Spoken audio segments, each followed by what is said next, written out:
지난주와 동일한 말씀이지요. 그래서 다 읽으면 또 시간이 오래 지나서 오늘은 이제 말씀과 이렇게 설교를 함께 진행해 보도록 하겠습니다. 지난주 우리는 이 본문의 말씀을 가지고 하늘 문을 여시고 이 하늘 예배를 사도 요한을 통하여 우리에게 보여주신 이유가 무엇일까? 그것은 바로 이 땅에서 믿음의 걸음을 걸어가고 선한 싸움을 싸우는 성도들과 교회가 그 믿음의 걸음, 그 믿음의 선한 싸움을 잘 싸우고 비록 넘어졌다 할지라도 하나님의 일하심, 지금도 그 보좌에서 그 교회와 그 백성들을 향하여 일하고 계시는 하나님의 모습을 통하여 다시 일어서 잘 달려가게 하는 힘과 용기와 지혜를 주시고 격려하고 위로하기 위함이었다라고 하는 것을 함께 확인했습니다. 뿐만 아니라 이 말씀을 통해서 하나님은 우리의 찬양을 받으시기 원하시고 찬양받기에 합당하신 분이시다는 것과 함께 찬양이 무언가, 그것은 은혜를 입은 자가 그 받은 은혜에 대하여 반응하는, 은혜를 하나님께 올려드리는 드림이며 그 은혜에 대한 화답이다, 그렇게 확인했습니다. 그래서 이 찬양이라고 하는 것 자체가 바로 특권이다. 왜? 찬양을 드릴 수 있다라는 사실은 바로 은혜를 입었기 때문에 찬양할 수 있기 때문에 아무나 할 수 없는 것이고 오직 은혜를 입은 자만이 할 수 있는 것이기에 찬양은 특권이다 라고 하는 것까지 함께 살펴보았습니다.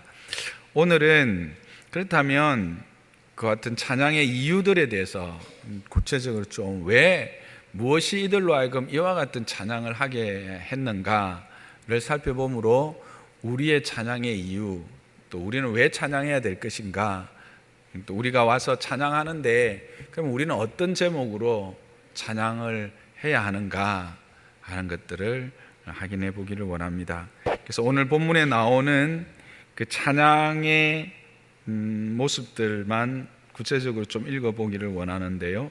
먼저 내 생물의 찬양이 4장 8절 중반절에 있습니다. 거룩하다라고 하는 부분부터 한번 읽어볼까요? 시작.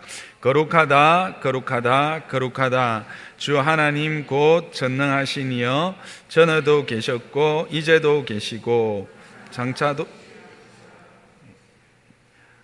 내 생물은 하나님의 거룩하심을 찬양합니다. 또 그분의 전능하심과 그분의 영존하심, 영원히 존재하심, 전에도 계셨고 이제도 계시는, 그리고 장차 오실 그 하나님의 속성에 대한 찬양을 하고 있는 것을 확인하게 됩니다. 또 24장로들의 찬양이 11절에 이어집니다. 함께 읽어볼까요? 시작. 우리 주 하나님이여 영광과 존귀와 권능을 받으시는 것이 합당하오니 주께서 만물을 지으신지라 만물이 주의 뜻대로 있었고 또 지으심을 받았나이다. 하나님의 창조주 되심을 찬양합니다. 또 그 창조가 완전하고 온전할 뿐만 아니라 그 뜻하신 대로 지금 하나님의 통치가 계속 이루어지고 있음을 찬양하고 있습니다. 그리고 5장 9절에 보면 이제 내 생물과 24장로들의 새 노래가 이어집니다. 함께 읽어보겠습니다. 두루마리를 가지시고 그 인봉을 떼기에 합당하시도다. 일찍이 죽임을 당하사 각 족속과 방언과 백성과 나라 가운데서 사람들을 피로 사서 하나님께 드리시고 그들로 우리 하나님 앞에서 나라와 제사장들을 삼으셨으니 그들이 땅에서 왕노릇 하리로다. 아멘. 이들의 찬양은 바로 우리가 받은 은혜와 우리를 향하여 행하신 일에 대한 찬양입니다. 인봉을 떼는 것에 대한 찬양, 즉 우리의 미래와 우리의 삶에 하나님이 어떻게 역사하실 것인가를 깨달아 알게 하는 것에 대하여 감사하고, 또 우리의 신분이 이제는 이방인과 또 나그네, 갈 곳을 알지 못한 나그네와 같은 우리들이었는데, 그 우리들을 각 족속과 방언과 백성과 나라 가운데서 불러서 하나님의 백성, 하나님의 자녀 삼아 주셨다라고 하는 것입니다.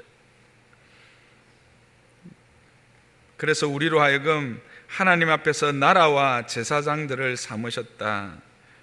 그리고 우리들로 하여금 땅에서 왕노릇하리로다. 즉 우리가 지금 하나님의 자녀의 신분을 갖게 된 것에 대한 찬양일 뿐만 아니라 장차 누릴 그 소망에 대한 찬양이지요. 여기서 그들이 땅에서 왕노릇하리라, 이 말은 예수님의 재림 이후에 우리가 그 천년왕국에서 영원토록 왕노릇할 것에 대한 찬양입니다. 이와 같이 새 노래로 그들은 하나님께서 행하신 일과 또 우리가 받은 은혜를 찬양하고 있습니다. 이어서 천사들의 찬양은 그 하나님, 삼위 하나님이 찬양을 받기에 합당하시다라고 찬양하고, 모든 피조물도 그렇게 찬양하고 있습니다. 이렇게 찬양의 내용들을 살펴보면서 공통적으로 이들의 찬양의 이유를 확인할 수 있었습니다. 그 첫째는 우리를 위하여 행하신 큰일, 즉 모든 생물과 이 땅에 있는 모든 피조물들과 또 구원받은 백성들이 받은 은혜에 대한 찬양이었습니다. 그리고 그들을 위하여 행하신 큰 일에 대한 찬양이었죠. 베푸신 은혜에 대한 감사입니다. 우리가 동일하죠. 우리가 언제 찬양하고 싶습니까? 하나님의 은혜가 확인되어질 때이죠. 하나님이 우리를 위해서 행하신 일들이 깨달아 알아질 때 찬양을 하게 됩니다. 그러므로 찬양은 은사가 아니다 하는 걸 다시 한번 확인하게 됩니다. 찬양은 은혜 받은 자가 하는 것이다 라는 것입니다. 그래서 찬양은 은혜로 하는 것이죠. 그래서 우리가 이제 목사님, 저는 음치라서 이렇게 찬양을 못해요. 저는 박치라서 찬양을 못해요. 그렇게 이야기하시는 분들을 종종 접하게 됩니다. 여러분 묻겠습니다. 여러분, 하나님께서 여러분을 위해서 예수 그리스도를 이 땅에 보내신 것을 믿으십니까? 예수 그리스도가 저와 여러분을 위해서 십자가에 달려 돌아가신 것을 믿으십니까? 그로 말미암아 우리가 그의 나라가 되고 그의 제사장이 되고 그의 그 나라를 상속할 상속자가 된 것을 믿으십니까? 뿐만 아니라 예수 그리스도께서 다시 오실 그때에 우리는 그 나라에서 왕노릇 하실 것도 믿으십니까? 그렇다면 우리는 엄치도 상관없고 박치도 상관없고 누구나 다 찬양할 수 있고 찬양하게 되는 것입니다. 여러분, 제가 한 번씩 찬양하다가 박자를 놓치는 것 아시죠? 그래도 제가 찬양할 때 은혜가 됩니까? 안 됩니까? 네, 하나님 보시기에 우리의 박자와 우리의 음정을 보지 않습니다. 우리의 드려지는 마음을 보시는 거죠. 예전에 우리의 어르신들 찬양 기억나십니까? 지금 한 40, 50대들 이상은 계속 신앙생활 하신 분들은 그런 기억이 있을 거예요. 요즘도 그런 찬송가가 나오긴 한다는데 저는 요즘엔 좀 보질 못했어요. 악보가 없는 가사만 적혀 있는 찬송가가 있죠. 그리고 그분들의 곡은 딱 한 3곡, 많으면 한 5곡. 좀 이렇게 찬양을 잘하시는 분들은 그래도 이제 그 곡수가 많은데, 그 전에 어르신들은 한 3곡으로 그 모든 한 500장 되는 찬송가를 다 부르십니다. 그죠? 경험이 없으신 분들은 지금 동의가 안 되는데, 중간에 예수 믿으신 분들은 잘 안 되는데, 우리의 부모님들이 예수를 믿으신 분들은 이게 충분히 공감이 됩니다. 같은 곡조인데 가사는 늘 다릅니다. 원래 그렇게 그 곡조였느냐? 아니죠. 반드시 그 곡조가 있습니다. 근데 가사만 적혀 있으니까 그냥 동일한 곡조에 그냥 가사만 바꾸어서 이렇게 부르는 겁니다.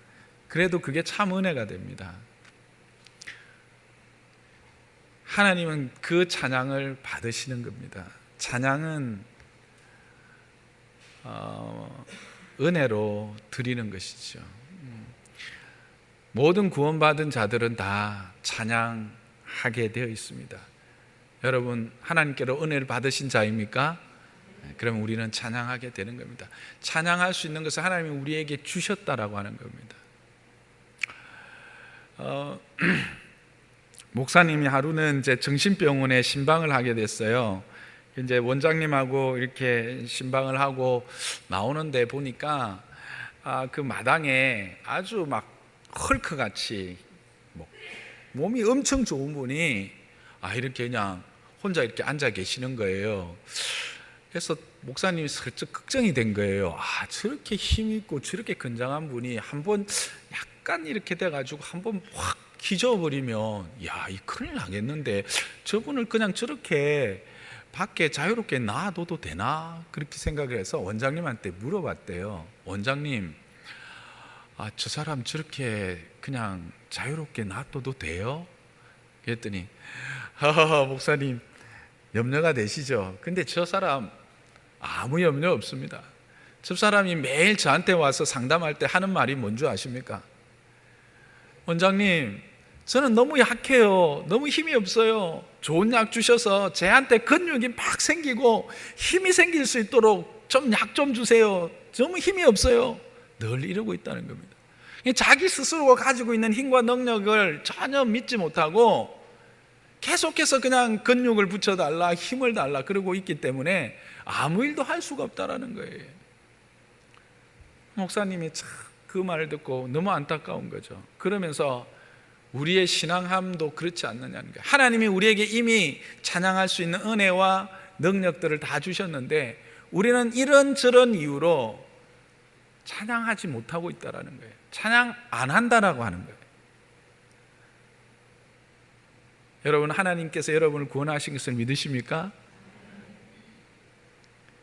하나님의 은혜가 여러분 가운데 임하여 있는 것을 믿으십니까? 그렇다면 우리는 찬양할 수 있는 자들입니다. 하나님의 찬양의 은혜를, 능력을 주신 것을 믿으시기 바랍니다. 두 번째 이유는 의로운 통치가 찬양의 이유입니다. 내게 일어나는 모든 일이 그분의 통치의 결과라고 믿는 것이죠. 제가 이렇게 말할 수 있었던 구절은 4장 11절입니다. 보면 주께서 만물을 지으신지라 만물이 주의 뜻대로 있었고 또 지으심을 받았나이다. 우리에게는 너무나 익숙한 말씀인 것 같습니다. 그러나 이 말의 의미가 뭡니까? 하나님이 행하신 모든 것들을 이제는 확정했다는 겁니다. 확정했고 그것을 확인했고 믿음으로 온전히 받았다라고 하는 것이 사실입니다. 이게 언제 일어난 일입니까? 하나님의 나라 가서 지금 확인한 것입니다. 이 말은 하나님께서 이 땅 가운데 행하시는 모든 일들은 하나도 어그러짐이 없이 하나님의 통치는 선하시게 역사하고 있다라고 하는 사실입니다. 크게 보면 우주의 역사, 작게 보면 나 한 사람의 개인의 역사까지 하나님의 통치는 온전하고 완전하게 그의 뜻대로 진행되고 있다라고 하는 사실입니다. 그래서 찬양하게 되는 겁니다. 지금 내 삶에 일어나는 여러 가지 일들, 내 주변에서 발생하는 여러 가지 사건들, 이 사회의 부조리함들, 그런 것들을 보면서 우리는 하나님의 존재, 또 하나님의 그 통치가 과연 지금도 시행되고 있는가라고 하는 의심이 생깁니다. 그런데 이들은 지금 24장로는 하나님의 나라에서 가서 확인해 보니까 어떻더라는 겁니까? 그랬네. 맞네. 그래서 그랬구나. 하나님이 그래서 그때 그러셨구나. 역시 하나님의 뜻은 이루어지고 있었구나. 이걸 확인하게 된다라는 거예요. 그래서 이들은 찬양한 겁니다. 그런데 이런 찬양은 그러면 이 땅에서는 불가능한가? 아닙니다. 욥을 보세요. 욥은 동방의 의인 중에 의인이라고 사람들로부터 칭송을 받았고 하나님도 인정한 사람이었어요. 근데 그에게 어떤 일이 일어납니까? 하루아침에 가진 재물들 싹 사라집니다. 거기서 끝나면 그런 대로 견딜만 합니다. 자녀들도 하루아침에 다 이 세상에서 사라져버려요. 자기 몸은요, 헌대가 나서 기왓장으로 끓고 있습니다.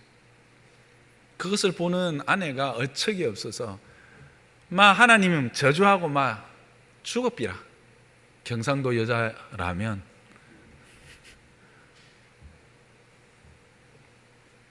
그런 말을 들었는데도 불구하고 욥은 뭐라고 고백합니까? 주시니도 여호와시요 거두시니도 여호와시오니 여호와의 이름이 찬송을 받으실지니이다. 여러분, 욥의 찬양이 이유가 어디 있어요? 하나님은 선하시고 하나님의 그 통치는 온전하시다라고 하는 겁니다. 지금 내게 일어나는 일을 내가 다 깨닫지 못하고 내가 다 알지 못하지만 하나님의 뜻은 선하고 하나님의 행하심은 공의롭다라고 하는 그 분명한 믿음을 가지고 그 앞에 찬양하게 되는 것입니다. 오늘 이 24장로의 찬양이 그런 찬양입니다. 그래서 히브리서 기자는 이렇게 말합니다. 믿음이 없이는 하나님을 기쁘시게 할 수 없다고 합니다. 믿음이 무엇입니까? 바라는 것들의 실상이고 보지 못하는 것들의 증거입니다. 그래서 믿음으로 노아는 방주를 준비하게 되죠. 여러분, 노아가 비를 알고 있었을까요? 홍수라는 것을 노아가 경험했을까요? 창조과학에 의하면 그때는 비가 안 왔을 수도 있다고 하는 겁니다. 왜냐하면 아래 궁창과 윗 궁창으로 되어 있어서 그 환경이 거의 완벽하기 때문에 비라고 하는 것이 없을 수 있었다라는 겁니다. 그럼 비를 한 번도 본 적이 없어요. 홍수는 당연히 본 적이 없죠. 그랬는데도 그는 방주를 준비합니다.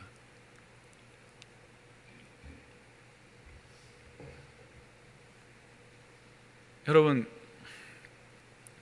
그것을 여기에 왜 기록해 놓았을까요? 우리도 동일한 믿음의 눈으로 보면 하나님의 통치는 선하시고 하나님의 통치는 온전하시다라는 것을 우리에게 가르쳐 주셨습니다. 아멘이십니까? 그것을 깨닫는 저와 여러분 되시기를 바랍니다. 그래서 지금의 내 형편이 어떠하든 내 사정이 어떠하든 하나님은 여전히 공의로우시고 하나님의 통치는 온전하시고 그 하나님의 통치는 지금도 모든 이들에게 참 선한 길로 인도하고 있다라고 하는 것을 아는 자는 찬양하지 않을 수 없는 것입니다. 저는 여러분들이 여기까지 자라기를 주님의 이름으로 축복합니다. 내가 은혜를 입어서 내가 받은 것이 있어서, 세상 말로 하면 먹은 게 있어서 그래도 하나님 찬양이라도 해야지. 그래도 제가 슬퍼서 우는 게 아니라 노안이라서 눈물이 나서 눈물입니다. 이런 말까지 안 해도 되는데, 그죠? 어디까지 했죠? 내가 지금 뭔가를 받아서 내가 뭔가를 누리고 있기 때문에 그래서 찬양하는 것은 정말 누구나 다 할 수 있는 찬양일 것입니다. 그러나 저와 여러분은 그럼에도 불구하고의 찬양이 있기를 주님의 이름으로 축복합니다. 그런 자리에 자라기를 주님의 이름으로 축복합니다. 그런 자에게 참된 평안이 있습니다. 그런 자에게 참된 안식이 있습니다. 그렇잖아요. 하나님이 선하시고 온전하신데 지금 내가 다 깨닫지 못하고 지금 내가 다 이해하지 못하고 그래서 내가 조금 힘들고 불편하고 어려워도 그런 하나님의 선하심과 공의로우심은 결국 나로 하여금 그와 같은 하나님의 나라에서 온전한 찬양으로 드릴 수 있도록 지금 나에게 은혜 베풀고 계시다라고 하는 사실을 믿게 되면 무엇이 두려우며 무엇이 염려가 되겠습니까? 그래서 그런 자는 찬양하게 되는 것입니다. 여러분은 이와 같은 찬양의 자리에 있기를 주님의 이름 축복합니다.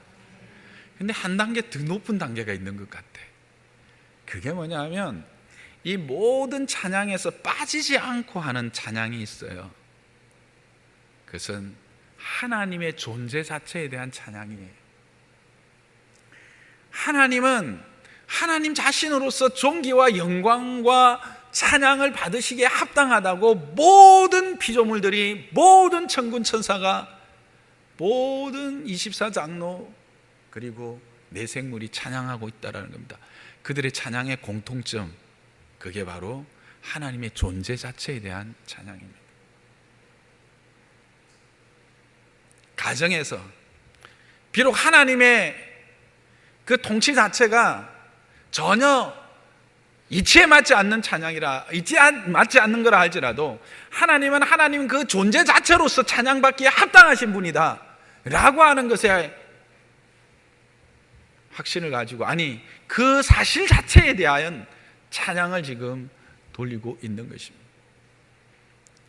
하나님은 누군가가 높여서 높임을 받는 분이 아닙니다. 존귀하게 누군가 받들어서 존귀하게 되는 분이 아닙니다. 그분은 원래 존귀하셨던 분입니다. 그분은 원래 영광스러운 분이십니다. 그분은 원래 찬양받기에 합당하신 분입니다. 그분은 존재 자체가 바로 찬양과 존귀와 영광을 받으시기에 합당하신 분이다라고 하는 거죠. 그래서 찬양하는 겁니다. 물론 이것은 이제 우리가 두 번째 찬양의 이유와 거의 일맥상통하지만 제가 생각하기에는 조금 더 높은 단계입니다. 어떠함에도 불구하고 그런 어떤 상황이나 이런 것들이 전혀 의미가 없이 그분 존재 자체가 찬양의 이유가 되는 삶, 저와 여러분의 삶이 되기를 주님의 이름 축복합니다. 저와 여러분의 찬양의 이유가 되기를 주님의 이름 축복합니다. 이런 자는 하나님의 은혜 안에서 정말 그 풍성하고 부요함을 누리고 함께 살아가는 자입니다. 바울을 보십시오. 바울은 내가 우겨싸움을 당하여도, 내가 사방으로 우겨싸움을 당하여도 쌓이지 아니하며 답답한 일을 당하여도 낙심하지 아니한다고 말하면서 너희는 항상 기뻐하라, 범사에 감사하라. 찬양은 감사해서 나오는 거예요. 근데 우리는 뭐예요? 받은 게 있어서 감사하는 정도인데 지금 바울은 보세요. 옥에 갇히죠. 좀 쉬운 말로 하면 얻어 터지죠. 결국 죽기까지 했는데도 불구하고 그의 입술의 고백은 감사요, 기뻐라고 하는 찬양으로 하나님께 올려드리고 있는 것입니다. 바울에게 있어서는 하나님은 하나님 그 존재 자체로 찬양의 이유가 충분하신 분을 그는 깨달은 것이죠. 저는 저와 여러분이 그와 같은 은혜의 자리에, 그와 같은 자리에 있기를 주님의 이름 축복합니다. 말씀이 우리를 그것으로 인도합니다. 말씀이 그것으로 인도합니다. 그래서 앞에서도 잠시 말씀드렸지만 찬양할 이유가 없는 사람은 아무도 없습니다. 엄치가 아니라 박치가 아니라 어떤 누구도 찬양할 이유가 없는 사람은 없습니다. 그래서 오늘 성경이 모든 피조물이 결국은 찬양하고 있는 모습을 보여주고 있습니다.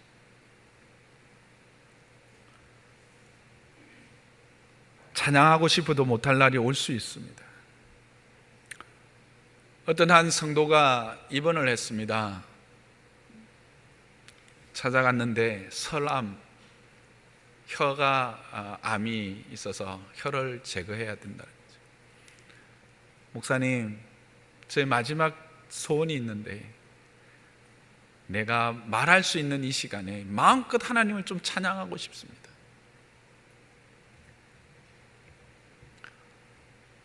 여러분, 우리는 우리의 날이 장구할 것이라고 생각을 합니다. 그렇다고 여러분을 제가 협박하려고 하는 건 아닙니다. 우리의 날이 아무리 장구해도 찬양할 수 없을 때가 있다라고 하는 사실. 점점 저도 보세요. 눈물 나지요. 이러면 나중에 이제 안 보여요. 그러면 성경책 보고 찬양하고 싶고 이래도 뭐 말도 헛나가고요. 찬양할 이유는 충분합니다. 그리고 우리는 찬양할 그 자리에 부름을 받았다는 것 감사하고, 저와 여러분이 정말 하나님을 온전히 찬양한 자가 되기를 주님의 이름으로 축복합니다. 찬양에는 하나님의 은혜가 있습니다. 찬양 그 자체에 하나님의 회복의 능력이 있습니다. 믿으십니까? 다윗이 찬양할 때 사울에게서 어떤 일이 있었어요? 사단, 마귀, 악귀가 떠나가는 역사가 있었잖아요. 찬양은 회복입니다. 하나님의 치유입니다. 여러분이 그와 같은 은혜 때문에 찬양하지만 또 그 찬양 때문에 또 다른 은혜를 경험하는 저와 여러분 되시기를 주님의 이름으로 축복합니다. 그럼 찬양은 누구에게 할 것인가? 뭐 두말하면 잔소리죠. 그렇죠. 삼위 하나님입니다. 보좌에 앉으시니 지금도 그 공의로운 통치를 행하시는,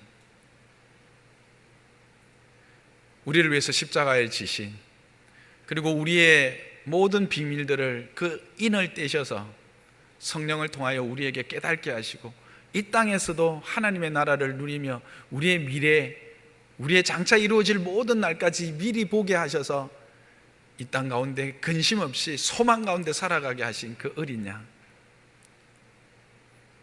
우리를 피로 값주고 사신 그 어린 양, 성자, 그리고 이 모든 사실에 대하여 듣고 보고 깨달아져서 믿게 하시는 성령 하나님의 놀라운 은혜, 이 새 하나님의 일하심이 바로 또 그 새 하나님이 우리의 찬양의 대상인 것입니다. 여러분은 이 성경을 읽어지고 이렇게 부족한 자의 입술을 통해서 선포되지만 설교가 들어지고 그래서 깨달아지고 감사가 되고 이렇게 하는 것이 평범한 거라 생각하십니까? 이게 은혜라고 생각하십니까? 어떤 이는 성경을 100번을 읽어도 예수를 주로 고백하지 못하고 스스로 나는 지옥 간다고 말하고 지옥 간 사람이 있음을 우리는 알고 있습니다.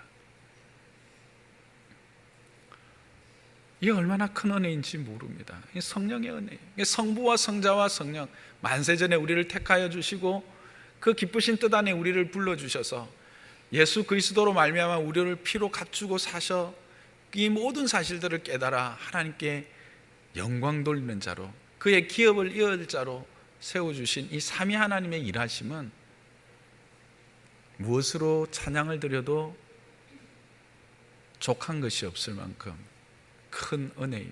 그래서 우리의 찬양은 오직 그에게만 향하였다는 것입니다. 그래서 시편 115편은 이렇게 말합니다. 115편 1절입니다. 시작. 여호와여 영광을 우리에게 돌리지 마옵소서. 우리에게 돌리지 마옵소서. 오직 주는 인자하시고 진실하심으로 주의 이름에만 영광을 돌리소서. 아멘. 어제 큐티 말씀 기억하시죠? 예, 같이 앞으로는 이렇게 기억했으면 좋겠습니다. 어제 말씀이죠. 근데 이 시편 기자가 영광을 우리에게 돌리지 마옵소서, 우리에게 돌리지 마옵소서 이렇게 계속 강조해서 두 번이나 말하고 있는 이유가 뭘까? 그는 우리도 모르는 사이에 영광을 우리가 차지하려고 하고 사람에게 영광을 돌리고 있다라고 하는 사실이요, 우상에게 영광을 돌리고 있다라고 하는 사실의 반증이겠죠. 그래서 우리가 찬양을 할 때 참 조심해야 되는 것 중에 하나가 그 영광을 내가 받고자 하는 겁니다. 인간은 자고하기를 좋아합니다. 그래서 어느 때든지 자기도 모르는 사이에 그 하나님의 자리에 자기가 서려고 해요. 그게 실제로 하와의 그 시험이었죠. 그죠? 사단이 와가지고 이런 말 저런 말 할 때는 뭐 정확하지는 않았지만 그러면 안 돼 뭐 이 정도는 이야기했어요. 근데 마지막 순간에 니 모르지? 그거 먹으면 니 하나님하고 똑같이 된대 했더니 그래? 좀 웃길라 했더니 또 안 웃네. 우리 집 사람이 또 좌절을 했습니다 방금. 이거는 1부, 2부 때는 안 했던 건데 갑자기. 어쨌든 인간은 자고하기를 좋아하고 그것이 우리의 가장 큰 아킬레스건이에요.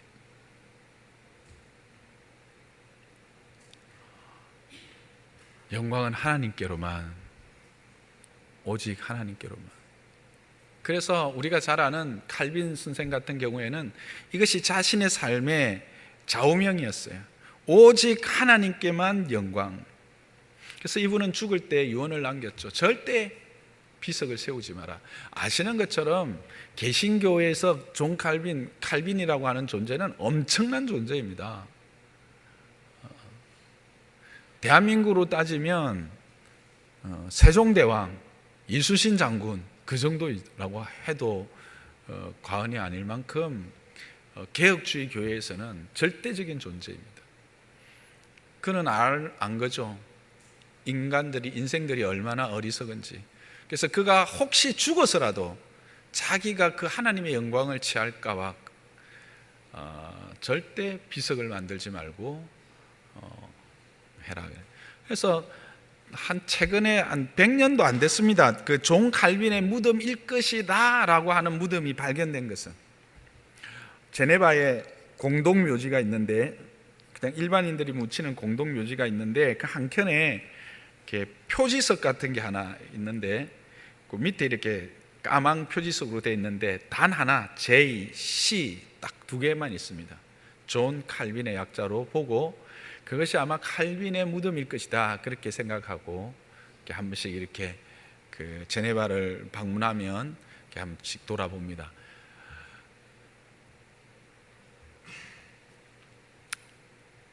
우리도 참 찬양할 때 참 조심해야 합니다. 특히 이렇게 찬양할 때 앞에 서시는 분들, 우리는 늘 찬양이 오직 하나님께로만 돌려진다는 것을 잊지 않고 찬양해야 할 것입니다. 특히 저처럼 앞에 서는 사람은 이 주목받기가 쉬워요. 여러분의 눈이 다 저를 보고 있잖아요. 그러니까 자기도 모르는 사이에 그렇게 찬양을 받고 또 자기가 자기를 이렇게 찬양할 때도 있죠. 이 말은 물론 이제 자부심을 가지는 건 다른데 자기가 자기 이렇게 찬양에 취해 가지고 이제 자기 만족에 막 빠져버리는 그런 경우가 있을 수 있어요. 찬양의 대상 그것은 오직 하나님, 영광의 대상은 오직 하나님, 삼위 하나님이다 하는 것을 우리는 다시 한번 생각해야 할 것입니다. 그러면 이런 하나님께 이런 이유로 찬양할 때 우리는 어떤 자세로 찬양을 해야 될까? 오늘 8절에 보면 4장 8절에 보면 내 생물은 밤낮 쉬지 않고 찬양했다 그렇게 말합니다. 이 밤낮 쉬지 않고 찬양했다라고 하는 것은 뭘까? 전심으로 찬양했다라고 하는 것이죠. 그의 온 삶의 전부가 다 찬양이었다라는 말 아니겠습니까? 그러니까 마음을 다하고 뜻을 다하고 생명을 다해서 찬양했다는 말의 다른 표현. 그의 삶의 전 영역이 찬양이었다. 우리도 그렇게 찬양해, 전심으로 찬양해. 그래서 어떤 목사님은 처음부터 이렇게 찬양을 할 때 그래가지고 막 저처럼 뭐 좀 박자도 그렇고 뭐 음색도 그렇게 안 좋은데 막 엄청 크게 하는 거예요. 막. 그게 이제 자신으로서는 최선을 다하는 찬양, 자기의 온전한 것을 드리는 찬양이라 생각합니다.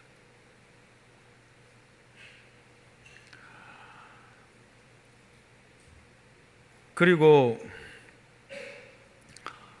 24장로들의 찬양은 보면 보좌 앞에 이렇게 4장 10절에 보면 멸류관을 드리고 5장 14절에 보면 이렇게 엎드려 경배했다 그렇게 말합니다.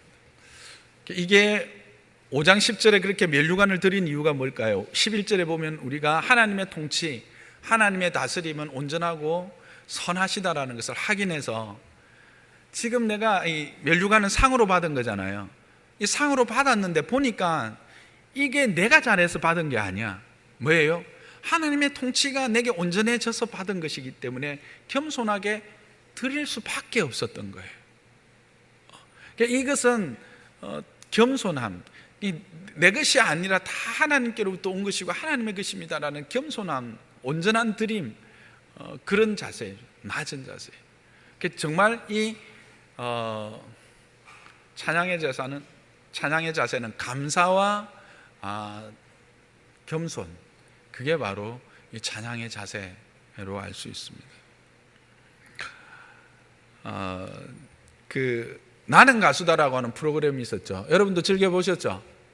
네, 저도 즐겨봤습니다. 그 진정성이 느껴지는데, 근데 제가 안 본 게 있었는데 이은미라고 하는 가수가 노래를 했다 하더라고요. 노래를 했는데 노래를 할 때 신을 벗었대요. 그 말은 뭘까요? 그에게 있어서 그 무대가 그만큼 소중하다고 생각을 하고, 그리고 그의 노래를 들어주는 청중을 존중히 여긴 거예요. 신을 벗는다라는 것은 낮아지는 거예요. 겸손해지는 거예요. 어디서 확인할 수 있어요? 모세가 그 불에 타지 않는 뜰기나무 앞으로 인도받았을 때 여기는 거룩한 곳이니 네가 신발을 벗으라 이렇게 나오잖아요. 그래서 유대인들이나 아랍에 있는 사람들, 그들에게 가장 경멸하는 그 모멸감 주는 게 뭔지 아시죠? 신발을 벗어서 던지면 그게 가장 모멸감을 주는 행동이죠. 그거는 바로 여기 성경을 기반하고 있기 때문에 그렇습니다. 어쨌든 신발을 벗는다는 것은 겸손한 거예요. 그렇게 그 무대를 소중하게 생각하고 거기 있는 청중들을 생각하면서 겸손하게 노래를 불렀더니 거기 앉아 있는 청중들이 많이 울었대요. 그때 찬양이 아니라 노래를 들으면서. 그러면서 두 가지를 생각했대요. 나는 하나님 앞에 어떤 자세로 찬양하고 있는가? 저 사람은 관중들, 자기의 노래를 들어주는 청중들을 참으로 소중하게 생각하면서 저렇게 신발을 벗어 겸손하게 찬양하는데, 나는 나를 구원하시고 나의 모든 것 대신 하나님 앞에 나는 찬양할 때 정말 그와 같은 겸손한 낮은 자세로 하나님만을 높이는 자세로 내가 찬양을 했던가 하고 돌아봤고, 그 다음에 그 찬양을 들으면서 우는 사람들의 모습을 보면서 나는 정말 찬양의 그 가사, 하나님을 향한 그 찬양의 노래 때문에 저렇게 정말 눈물을 쏟으며 감사가 했던 적이 언제였던가 생각해 보게 되었다라고 하는 것입니다.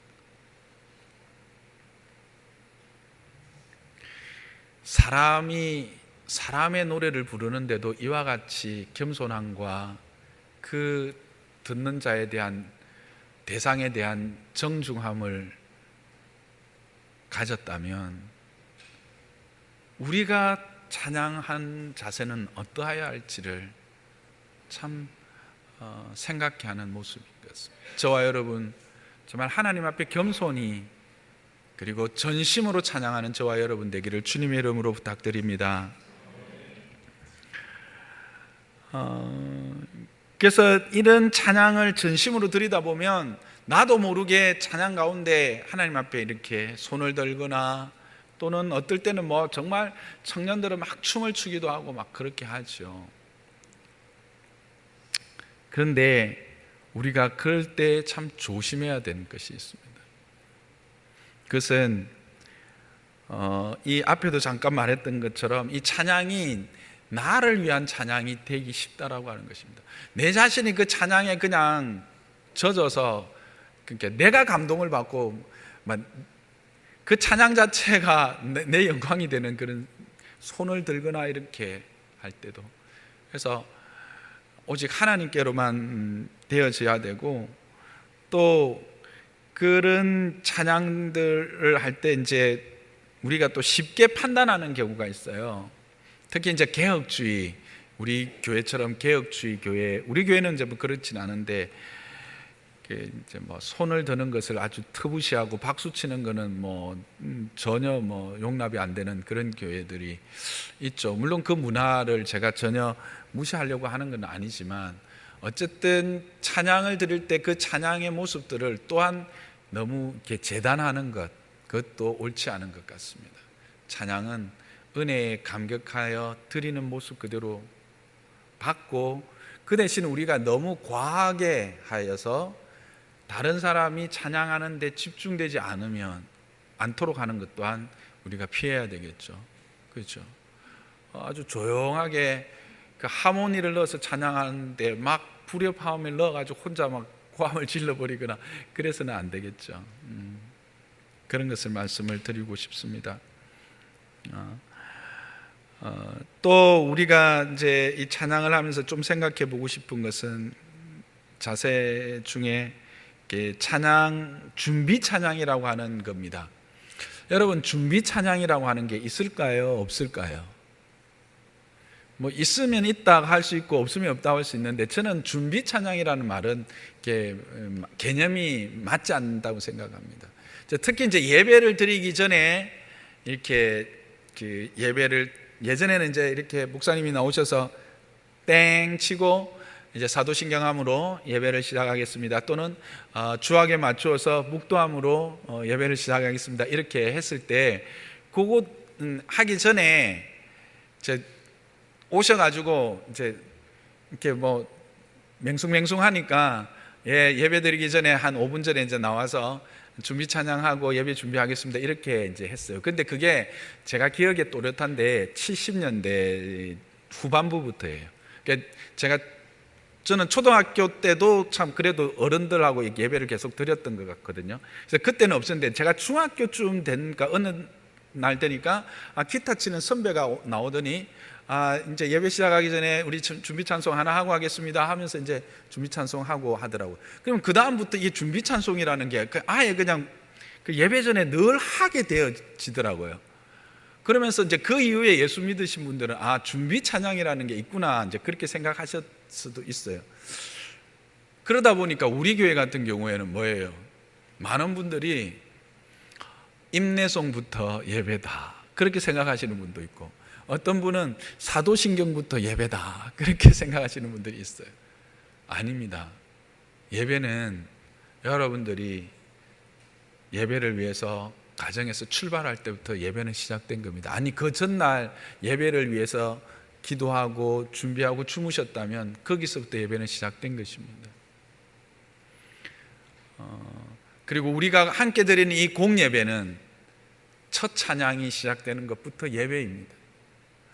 그래서 예배를 통해서 이 찬양으로 함께 마음이 모아지고 함께 드려지고 말씀 앞에 나올 때 받는 은혜와 그렇지 못할 때 은혜는 참 다른 것 같습니다. 저는 여러분들이 이와 같은 온전한 예배를 드려지는 예배자가 되기를 주님의 이름으로 부탁드립니다. 장로산나 교회는 준비 찬양이 없습니다. 그래서 한 10분 전에 저희 우리가 배너에 있는 것처럼 이렇게 예배 에티켓 1번, 예배 시작 10분 전에 와서 기도와 말씀으로 준비하고 함께 예배 드리는 저와 여러분 되시기를 부탁을 드립니다. 그래서 이렇게 이제 되다 보니까 이제 초등부에서도 문제가 되는 거예요. 부모님들이 이렇게 조금 늦게 오시니까 초등부 친구들도 이제 그러니까 오면 벌써 그 대표 기도하고 있는 거예요. 그러니까 아이들 생각은 예배는 이렇게 중간에 들어가도 되는가 보다 그렇게 생각하고 이게 습관이 들을 수가 있어요. 여러분, 좋은 습관이 그 아이의 미래다.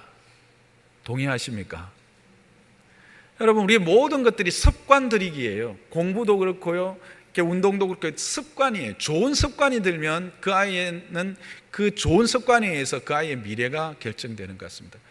제가 만들어 놓고 봐도 좀 좋은 말인 것 같습니다. 좋은 습관이 그 아이의 미래다. 영적으로도 그런 것 같습니다. 좋은 습관이 아이들을 변화시킨다. 그래서 우리 부모님들 자녀들이 믿음 안에서 잘 자라기를 소망하시죠? 그렇다면 아이들에게 예배의 첫 시간부터, 아니 더 이른 시간에 와서 준비하는 것부터 함께 좋은 습관으로 몸에 익혔으면 좋겠습니다. 그 다음에 우리가 이제 또 찬양 드릴 때 이런 거 있죠. 좀 모르는 찬양이에요, 그죠? 또 요즘은 박자가 이게 엇박자도 있고 막 박자가 너무 어려워. 내가 생각해도 어떨 때는 막 그러면 그냥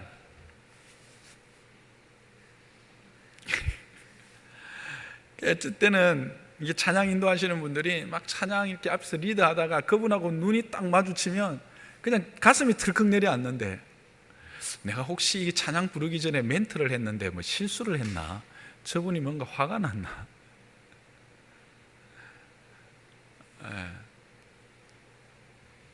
찬양은 함께 참여하여 드리는 것이지, 찬양은 구경하는 거나 관람하는 것이 아닙니다.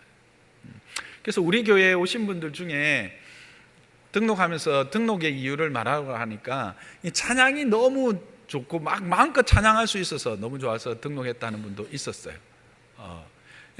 전에 이제 있던 교회 또 이제 이사를 왔는데 이렇게 한두 교회를 다녔는데 이렇게 좀 자기는 마음껏 막 찬양하고 싶고 이런데 막 크게 좀 찬양하다가 보니까 막 오히려 막 주변이 이상하게 느껴지고 이래가지고 서먹서먹했는데, 여기 오니까 막 서로 크게 찬양하고 싶어 하는 것처럼 막 찬양을 해서 너무 은혜가 되고, 그래서 함께 하게 됐다, 그런 분도 있는데,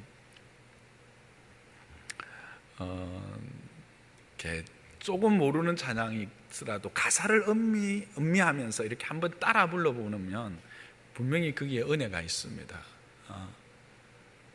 그래서 함께 찬양하는 저와 여러분 되시기를 주님의 이름 부탁드립니다. 말씀을 정리하겠습니다. 하나님은 하늘 부자를 여시고 우리에게 하늘 예배를 미리 보여주셨습니다.